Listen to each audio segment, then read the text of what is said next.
राहुल गांधी की संसद सदस्यता खत्म होते ही अरविंद केजरीवाल, ममता बनर्जी जैसे कांग्रेस विरोधी विपक्षी नेता भी कांग्रेस के सुर में सुर मिलाने लगे। विपक्षी खेमे में जबरदस्त हलचल है। कल तक अलग अलग मंच पर विपक्षी एकता के अपने अपने सुर अलापने वाली पार्टियां अब बीजेपी के खिलाफ एकजुट होती दिख रही। सबसे चौंकाने वाली बात ये कि तृणमूल कांग्रेस यानी टीएमसी भी कांग्रेस के साथ नजर आ रही। केंद्र सरकार के खिलाफ कांग्रेस के ब्लैक ड्रेस प्रदर्शन में टीएमसी भी शामिल हुई। कांग्रेस अध्यक्ष मल्लिकार्जुन खड़गे की अध्यक्षता में 17 दलों के विपक्षी नेता इसमें शामिल हुए, जिनमें DMK, SP, JDU, BRS, CPM, RJD, NCP, CPI, IUML, MDMK, KC, TMC, RSP, AAP और नेशनल कॉन्फ्रेंस शामिल थे। वैसे तो विपक्ष के कई नेता मोदी सरकार के खिलाफ एकजुट होने की बात कहते रहे हैं और अगर देश के 17 विपक्षी दल एकजुट होते हैं तो बीजेपी के लिए मिशन 2024 में मुश्किलें जरूर खड़ी हो सकती। खास तौर पर टीएमसी का कांग्रेस के साथ आना बीजेपी के लिए खतरे की घंटी है। लेकिन अब भी बड़ा सवाल ये कि क्या आने वाले समय में भी ये सभी दल चुनाव के वक्त भी एक साथ एक मंच पर साथ आएंगे?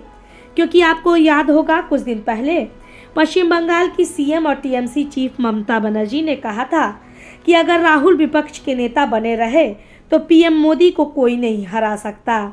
इससे पहले भी टीएमसी ने संसद के बजट सत्र के दौरान कांग्रेस समेत विपक्षी दलों के मोदी सरकार के खिलाफ मार्च से दूरी बनाई थी।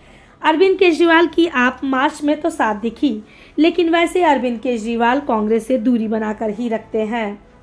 अखिलेश यादव पहले ही कह चुके हैं कि कांग्रेस को क्षेत्रीय दलों के साथ आना होगा। क्षेत्रीय दलों की बात करें तो अलग अलग राज्यों में कई क्षेत्रीय दल काफी मजबूत स्थिति में हैं। अगर कांग्रेस और इन क्षेत्रीय दलों का गठबंधन होता है तो बीजेपी विरोधी वोट बंटने से बच जाएंगे और बीजेपी को इसका निश्चित तौर पर नुकसान होगा। लेकिन सवाल तो ये भी है कि क्या 1977 यानी आपातकाल के बाद जैसी विपक्षी एकता बनी थी जिसमें सभी दल एक निशान के नीचे चुनाव लड़े थे, उसी तरह से पूरा विपक्ष इस बार भी साथ आ पाएगा? राहुल गांधी की भारत जोड़ो यात्रा के बाद कांग्रेस के नेता उन्हें 2024 के पीएम कैंडिडेट के रूप में घोषित कर चुके हैं। फिर उनके लिए विपक्ष के नेता के तौर पर राहुल गांधी के अलावा किसी और के बारे में सोचना नामुमकिन है।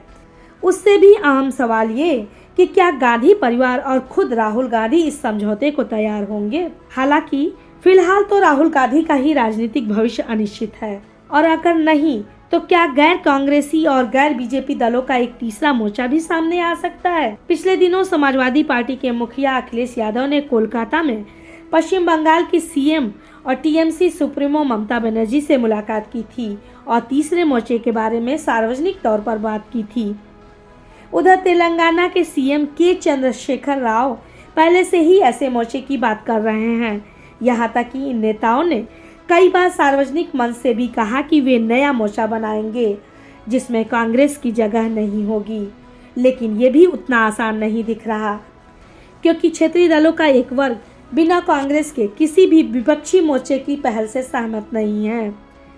नीतीश कुमार, उद्धव ठाकरे, एमके स्टालिन, शरद पवार जैसे नेता कई बार कह चुके हैं कि बिना कांग्रेस के कोई मोर्चा संभव नहीं है।